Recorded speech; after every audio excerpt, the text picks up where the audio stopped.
Shalom, puji Tuhan. Di atas, Shalom. Hari ini saya akan menyampaikan firman Allah perihal Roh Kudus yang menghidupkan. Bulan Juni adalah bulan keluarga bagi GBI. Jadi bulan keluarga ini bertepatan pula dengan hari Pentakosta, kecurahan Roh Kudus.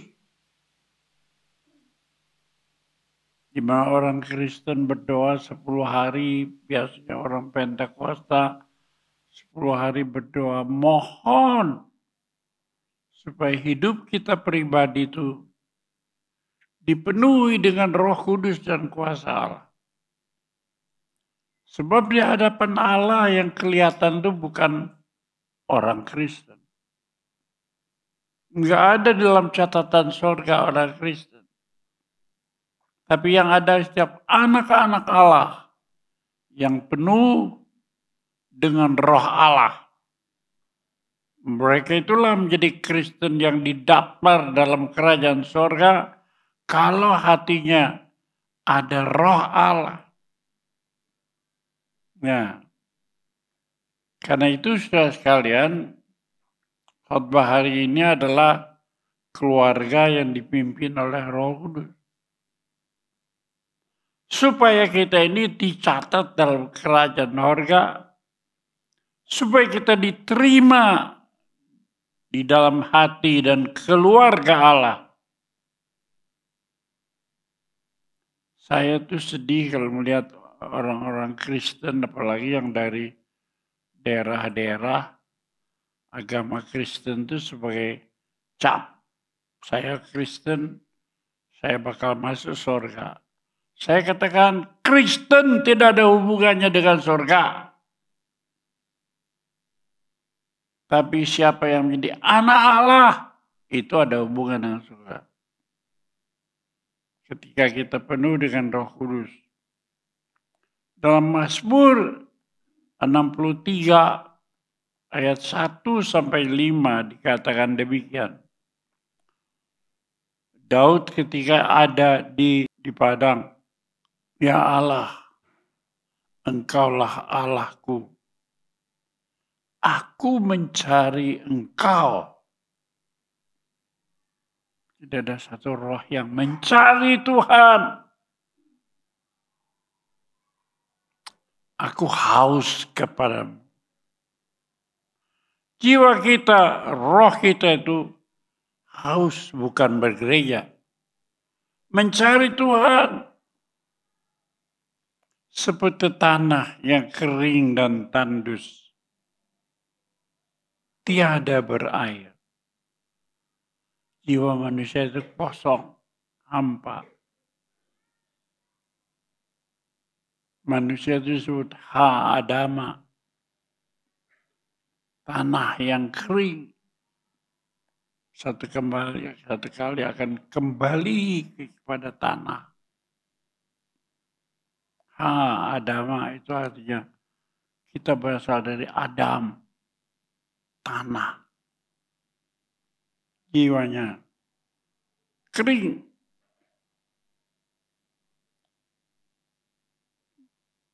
Tapi aku memandang kepadamu sambil melihat kekuatanmu. Jadi si kering ini, si yang tidak bermanfaat ini, memandang kepada Tuhan. Ya. Melihat kekuatanmu. Ya. Tetapi Daud berkata, aku melihat kekuatanmu. Setiamu lebih baik daripada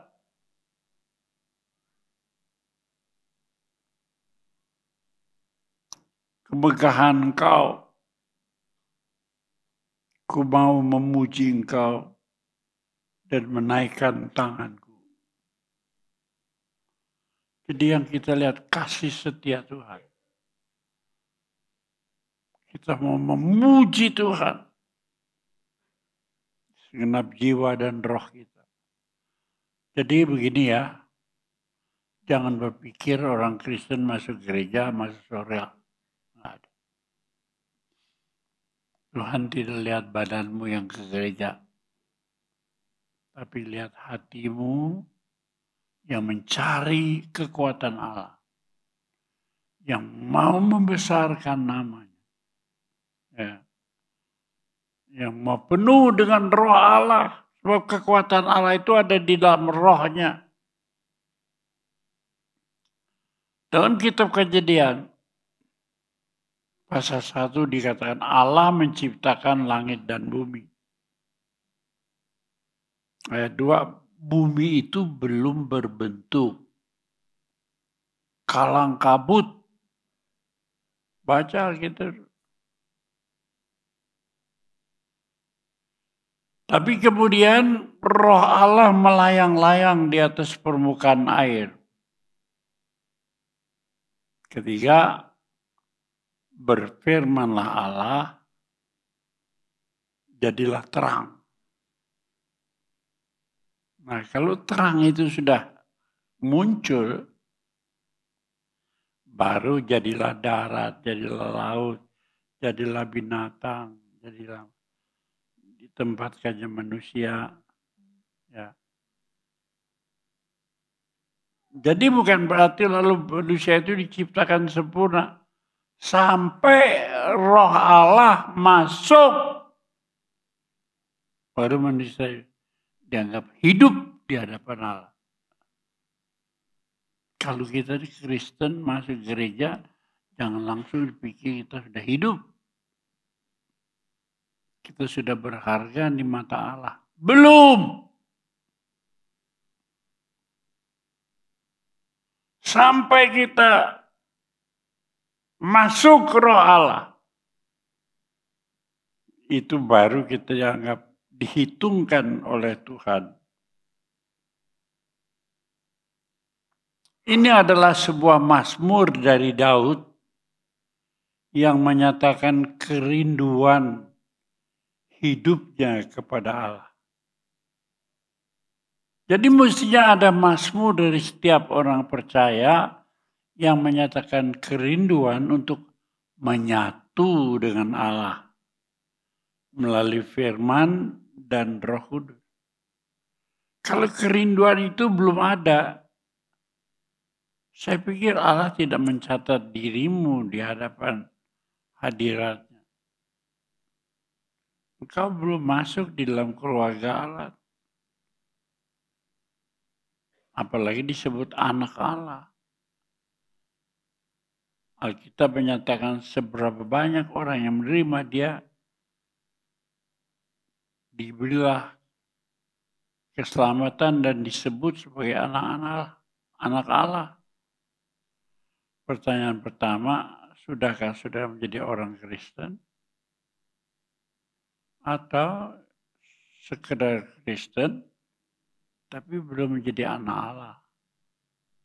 Sebab cirinya adalah apabila Roh Kudus masuk dalam kehidupan kita. Saya bisa beri jawaban kepada Tuhan. Tuhan, saya sudah penuh Roh Kudus. Saya belum. Lalu usaha apa yang harus kita lakukan supaya kita penuh dengan Roh Kudus menjadi anak-anak Allah?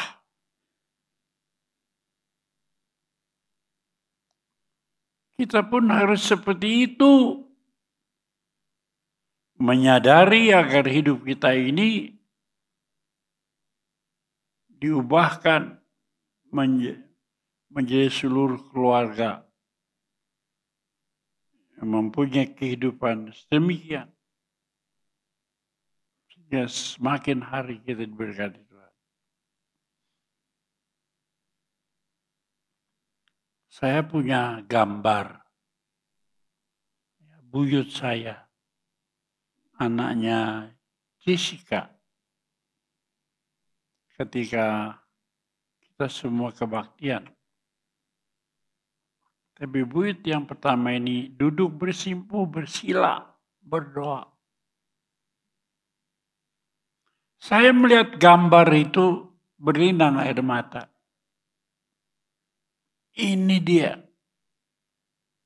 Allah pasti berkati. Sebab Allah memberkati orang itu ketika orang itu penuh Roh Kudus dan duduk bersimpuh di hadapan Allah. Dulu 3 cucu saya itu Jessica, Jovita, itu sekolahnya di Australia. Dan Joy, Sydney, UTS, Sydney University. Ketika yang pertama Jessica itu sudah tamat, dia bilang, "Kong, saya belum pulang dulu ya. Mau cari pengalaman kerja di Australia." Saya bilang, "Oke ya, Kong doa ya." Hubungan anak cucu buyut ini dengan opa omanya itu bagus sekali. Standarnya itu diukur dengan berapa akrabnya kehidupan kita dengan Allah. Bukan berapa pinternya. Ketika dia sudah tamat sekolah sebagai sarjana di Sydney, dia mau bekerja sementara, cari pengalaman. Saya bilang, "Good, engkau akan berdoa." Setelah 2 tahun, 1,5 tahun, dia kerja, dia bilang, "Sudah itu saya akan pulang." Hasil kerjanya 1,5 tahun itu, dia datang, dia persembahkan kepada Tuhan sebagai buah sulung. Semua yang dia terima pertama itu dipersembahkannya bulat. Enggak ada 1 sen diambil buat dia. Dia bilang buah sulung kok. Dia sudah belajar dari Alkitab bahwa persembahan orang Kristen itu ada beberapa macam. Sekali yang pertama disebut persembahan sulung. Kalau bekerja pertama mula-mula semua harus 100% untuk Tuhan. Yang kedua, persembahan perpuluhan. Ini sekali setiap bulan, perpuluhan. Yang ketiga, persembahan tatangan, persembahan kolekte. Itu sekali seminggu. Yang keempat ada persembahan khusus. Misalnya bangun gereja, kita persembahkan. Jadi waktu dia mendapat hasil pertama, lalu kemudian dia serahkan semua, hati saya tek. Saya tahu bahwa cucu saya pertama ini pasti diberkati Tuhan. Terlihat dari bentuk hatinya.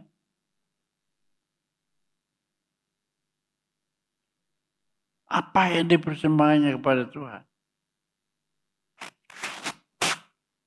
Mengambil keputusan juga kelihatan bukan karena pekerjaan, tapi karena bagaimana hubungannya dengan Tuhan. Hari ini Dr. Jessica adalah menjadi wakil bapaknya, jaga gawang di GB Bethel Bandung, karena bapaknya selalu keliling, banyak negara, keliling dunia yang jaga gawang Jessica. Jovita juga doktor dari UKI, Universitas Kristen Indonesia. Bukan karena pinternya, tapi karena penuh dengan Roh Allah. Saya sudah bilang, kamu nanti melahirkan anak yang kedua, tanggal berapa? Kira-kira tanggal 8 Agustus. Ya, engkong sedapat mungkin hadir ya, di sana. Menghadiri cucu yang buyut yang kedua dari dirimu. Ya. Dari situ kita melihat kerinduan hati seorang untuk bersekutu dengan Allah itu amat penting. Sebab diukur dari Roh Kudus yang hidup di dalam diri kita. Itu yang dilihat Allah. Dalam Kisah Rasul pasal 10 ayat 38, rasul-rasul itu ya merindukan agar kuasa Tuhan, Roh Allah. Sudah lihat, saya dulu lihat gereja-gereja Kristen, apalagi gereja suku di kampung-kampung, asal masuk gereja itu rasanya udah pasti masuk surga. Tapi hari ini saya nyatakan tidak. Allah tidak mengukur kita anggota gereja atau enggak. Tapi Allah mengukur bagaimana firman Allah dan Roh Kudus masuk hati kita. Itu dimulai dari kerinduan kita. Makanya di gereja kita itu diusahakan orang baca firman Allah sungguh-sungguh, belajar, diadakan gedor, gerakan doa dan pembacaan Alkitab. Bukan hebat apa-apa, cuma kita tidak pernah menjalaninya dulu. Sekarang kita didorong. Tapi meskipun ada gedor, ada yang terdorong. Ada yang juga masa bodoh, tidak terdorong. Itu orang yang tidak merasa digerakkan apa-apa. Jangan berharap berkatnya sama. Mereka sama sekali tidak ada perhatian. Pikirannya setiap hari duit, duit, duit. Dulu saya waktu SMA-nya di Malang. Dekat sama stasiun kereta api. Kereta api zaman dulu kan pakai uap. Jadi tidak sama sekali pakai diesel. Diesel dan uap beda. Jadi kalau uap itu tergantung dari pembakarannya. Kereta api pertama itu pakai kayu yang dibakar. Ya, pohon kayu dimasukkan terbakar. Ada panas, panas itu mendorong keretanya jalan. Kemudian langkah kedua adalah kayunya diganti dengan batu bara. Ya, panasnya dari batu bara. Nah, saya ingat dengan waktu kereta mau jalan itu karena dekat sama SMA saya. Maka dia pakai fluid. Fluidnya begini. Fluid. Fluid. Wah, kereta mau jalan. Kalau dia sudah jalan, itu mesin lokomotifnya muter. Keluarnya bunyinya susah. susah, susah, susah, susah, susah, susah, susah, susah. Itu saya ingat betul. Tahun 1958, saya sekolah di alun-alun Bundar, Malang. Sampai sekarang saya tidak pernah lupa. Siapa yang bikin duit, duit? Hidup dia bakal susah, susah, susah, susah. Karena pikirannya duit. Nah, sekarang kita diam dulu. Apakah pikiran perasaan kita punya kerinduan kepada Allah? Seperti Daud merindukan Tuhan. Adakah kita sudah sekalian beribadat kepada Tuhan agar kita digerakkan oleh api Roh Kudus? Atau cuma kayu bakar? Atau oleh karena batu bara? Atau digerakkan oleh diesel?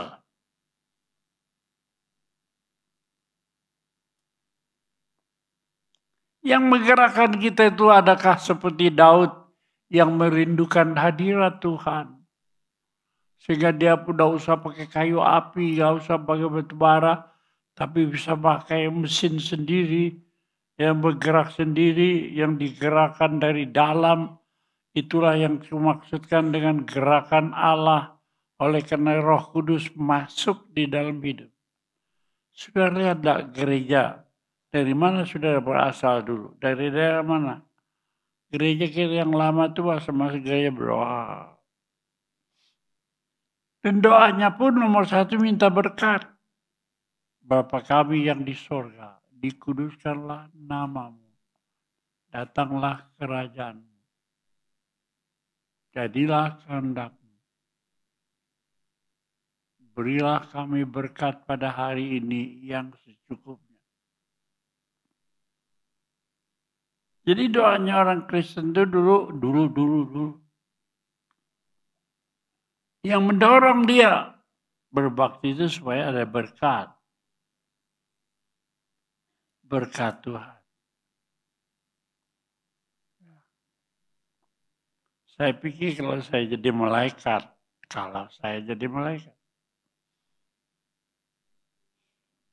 orang-orang yang sudah cuma berkat. Kalau doa itu kelihatannya hebat, tapi doanya itu isinya egois. Mementingkan diri sendiri.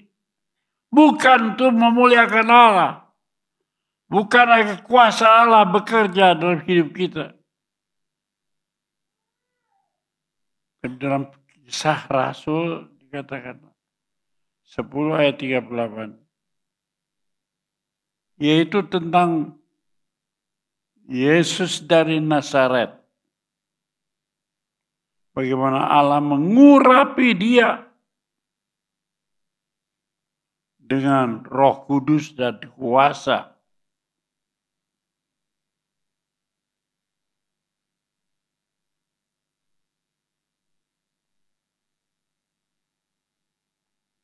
Dia yang berjalan keliling sambil berbuat baik dan menyembuhkan semua orang yang dikuasai iblis. Sebab Allah menyertai dia. Jadi kita itu lihat Yesus itu kerjanya apa? Masuk dalam hidup melalui Roh Kudus. Di sana menyembuhkan orang sakit, buat mujizat, ya, menyembuhkan, bahkan menghidupkan orang mati oleh rohnya itu. Nah, itu pekerjaan Yesus di atas muka bumi. Setelah Yesus Kristus, kematiannya dan kebangkitannya, maka Para rasul itu berjalan berkeliling, murid-murid Tuhan, memberitakan Injil tentang apa yang dibuat oleh Yesus yang diurapi Roh Kudus. Berita Injil itu apa? Apa yang dibuat oleh Yesus itu kabar sukacita. Bagaimana Yesus itu diurapi dengan Roh Kudus dan memberitakan Injil dengan kuasa Allah. Itu dia Injil. Injil artinya kabar sukacita tentang Yesus Kristus, Juru Selamat dunia. Jadi tugas itu adalah tugas semua orang percaya. Bukan menunggu rasul-rasul Petrus, Yohanes. Itu kan murid-murid yang pertama, Zebedeus. Sekarang itu kita ini loh. Adakah setiap kita pergi memberitakan Injil? Ceritakan sama semua orang. Nanti akan kelihatan buahnya. Pada berduyun-duyun datang ke gereja Betel. Gereja yang memberitakan Injil itu hidup. Gerejanya akan penuh kebaktiannya 1, 2, 3, 4, 5. Sampai rebutan waktu.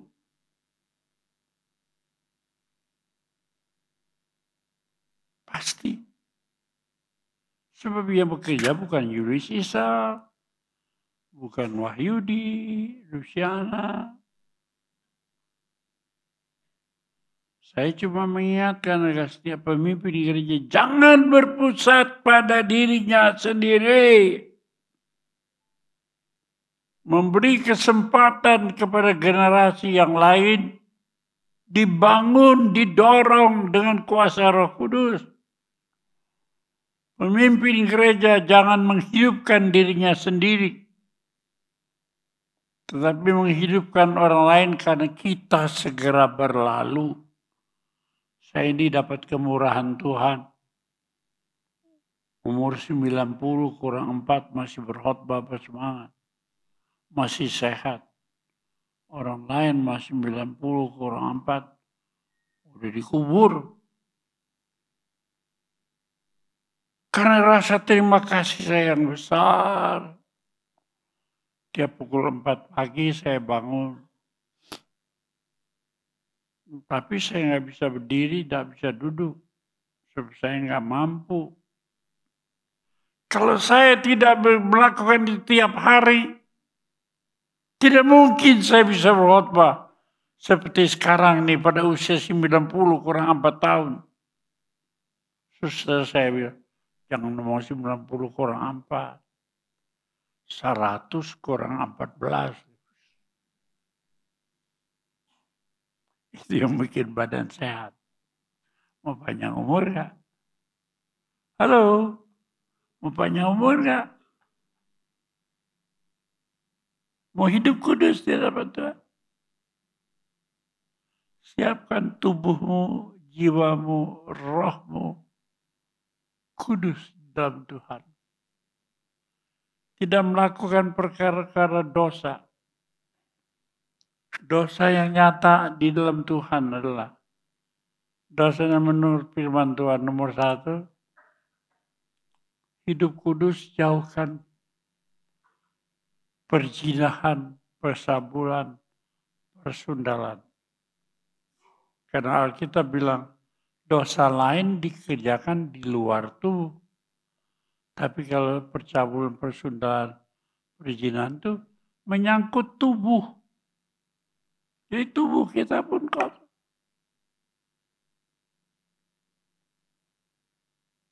Ingat loh, umur kita nggak seberapa. Firman Tuhan katakan umur manusia itu seterempak. Seperti orang jaga malam sebentar saja.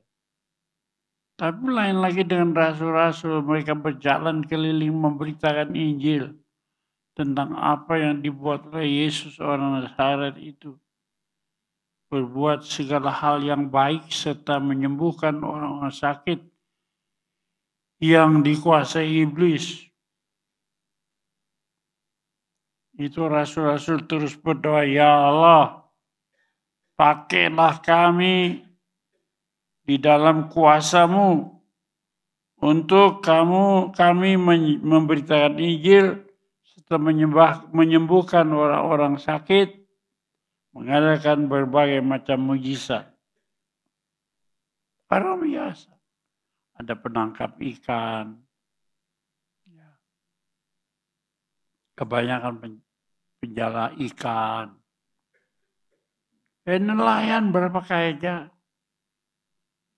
Nelayan sama petani itu paling miskin.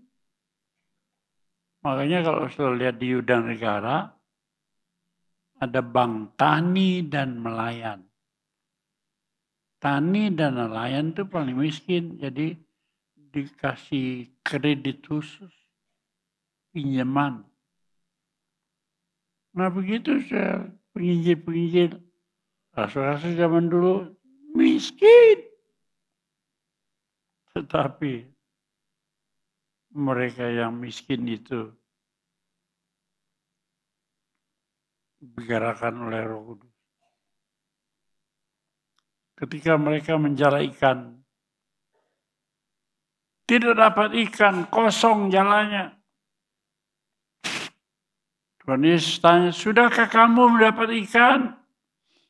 Mereka bilang, sehari semalaman kami menjala ikan tapi tidak mendapat ikan. Tapi Tuhan Yesus bilang, berangkatlah ke tempat yang lebih dalam. Tebarkan jalan. Perhatikan. Hidupmu harus lebih dalam. 2, hidupmu harus mendengar perintah Yesus. Lalu Paulus menyatakan, semalaman kami tidak berpikir. Tapi karena guru memerintahkan pergi ke tempat dalam dan tebarkan jala, kami akan lakukan juga. Tuhan mau dalami rohanimu tuh, jangan jadi Kristen. Tapi di dalami rohanimu, nomor 1 kamu harus dengar firman Allah. Nomor 2 kamu harus penuh dengan Roh Kudus. Pergi ke tempat yang dalam. Maka mereka melemparkan jalannya. Padahal semalam-malaman 0. Tapi mereka mentaati firman Tuhan dan pergi ke tempat yang dalam. Mereka dapat 153 ekor ikan yang besar-besar sehingga jalannya robek. Karena itu beberapa perahu nelayan yang lain pada datang menolong dan mendapat banyak ikan. Siapa yang hidupnya kosong, hampa, dagang tidak maju, kerjaan tidak lancar, lamar kerjaan di sana sini, cari bursa kerja, tapi gak dapat. Ada juga yang dapat, tapi tidak berhasil. Dengar firman Tuhan. Pergi ke tempat yang lebih dalam. Mari kita memperhatikan firman Tuhan, jangan cuma bergereja. Harus masuk ke tempat yang dalam. Mengerti yang dalam. Kehendak Allah bukan bergereja. Tapi sampai kita ini penuh dengan firman dan rohnya. Siapa di sini rumah tangganya Senin Kemis? Saya lihat di sini ada seorang ibu datang ke gereja menangis jerit-jerit. Sekarang hadir nggak nih? Biasanya duduknya di sebelah sini. Dari Tapanuli. Sekarang jarang kelihatan. Sekali-sekali datang kelihatan. Saya tanya Pak Marga, kenapa kalau datang ke gereja menangis jerit-jerit? Ya, banyak persoalan dalam keluarganya. Orang tuanya sama anaknya ribut melulu. Pantes sial, saya bilang. Siapa di sini orang tua sama anak? Suami sama istri ribut melulu. Pantes sial. Dagang apa juga nggak akan pernah maju. Halo? Hati kita masih bersih. Mendapat pimpinan Tuhan. Nah,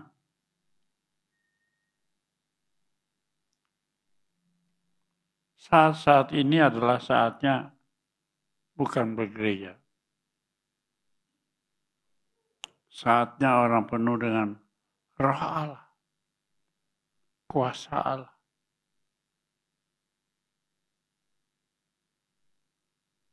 Saudara pernah lihatnya? Gereja-gereja doa sama gereja doa. Lihat itu. Doanya, berilah kami makanan kami yang secukupnya. Betul? Karena ini bukan waktunya doa macam begitu. Dia bukan mencari Allah, mencari berkat lebih daripada mencari Allah.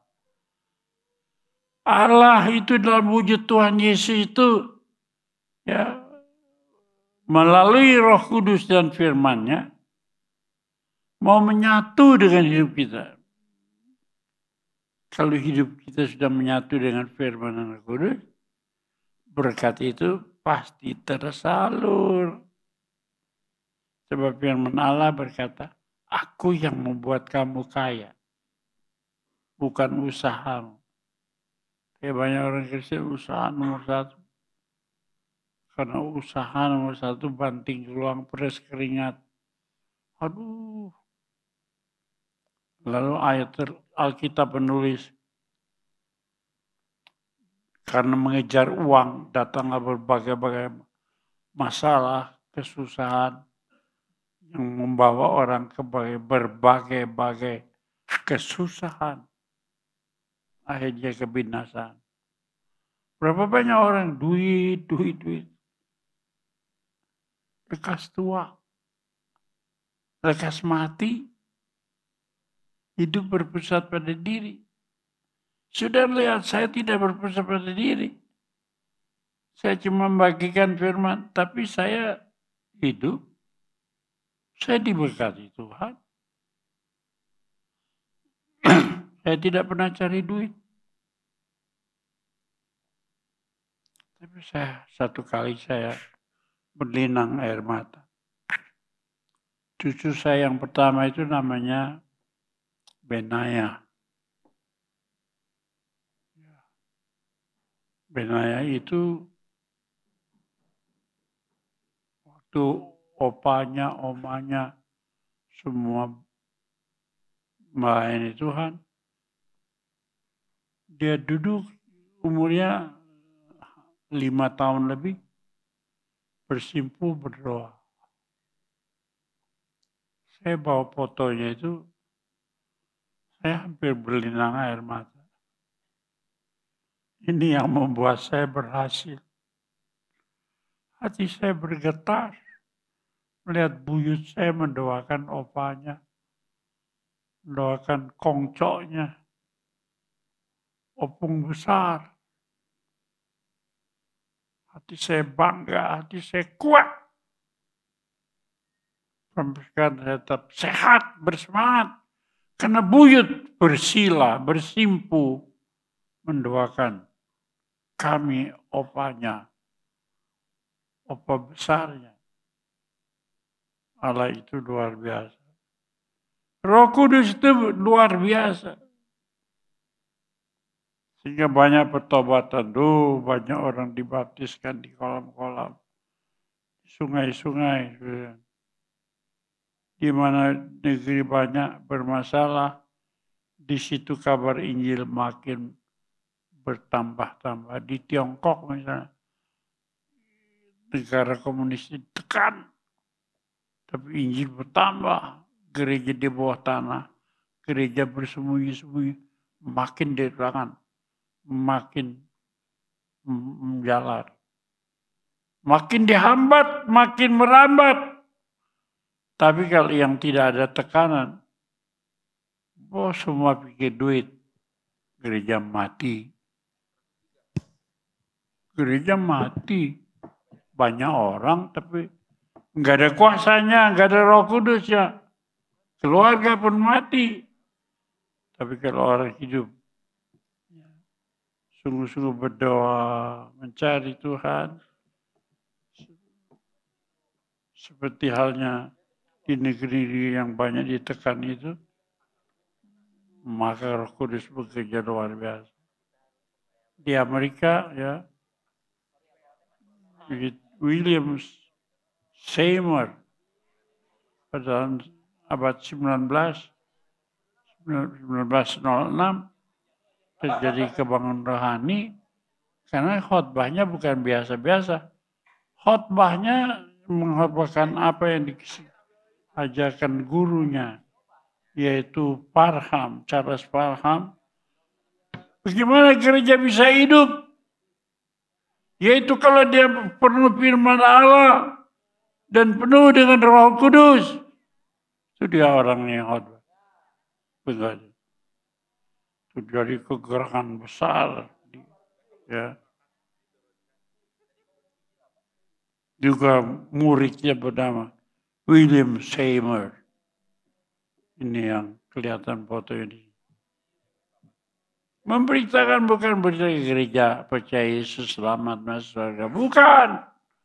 Gimana kita penuh dengan Roh Kudus? Kuasa Allah. Ayo kita berdoa, ayo kita baca firman Tuhan. Terjadi kegerakan yang luar biasa. Ya, sejak hari itu, sejak hari kebangkitan Yesus, kemudian 50 hari setelah itu ada ketuangan Roh Kudus. Orang dipenuhi dengan Roh Kudus. Nah, Pentakosta itu sudah kalian adalah hari yang ke-50 Pentakosta. Arti Pentakosta. Itu hari yang ke-50. Ya. Di Amerika terjadi lagi ulangan kegerakan Roh Kudus. Pada tahun 1906. Orang-orang berkumpul di California, di Topeka, California, sana di dalam jalan Azusa Street, mereka berkumpul dan terjadi kegerakan Roh Kudus luar biasa.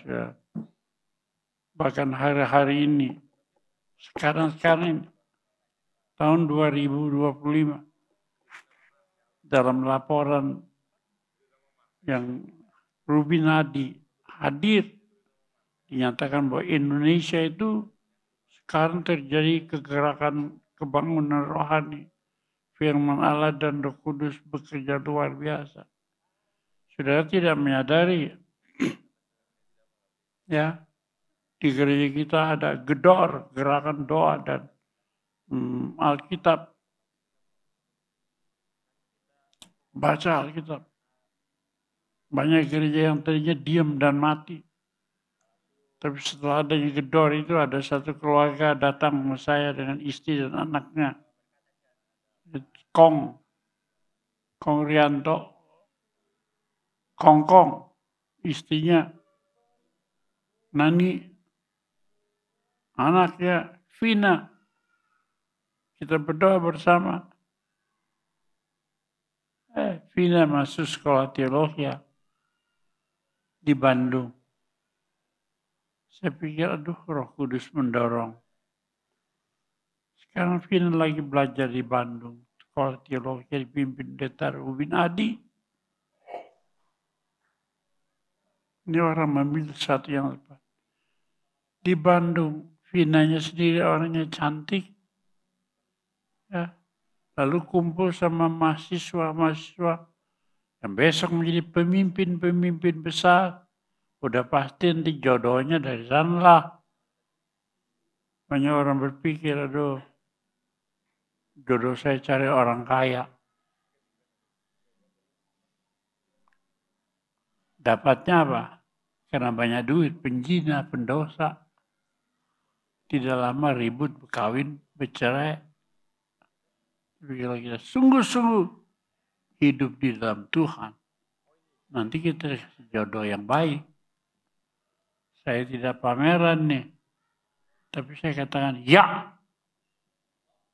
Siapa yang mau anaknya sungguh-sungguh menjadi berkat di dalam tangan Tuhan.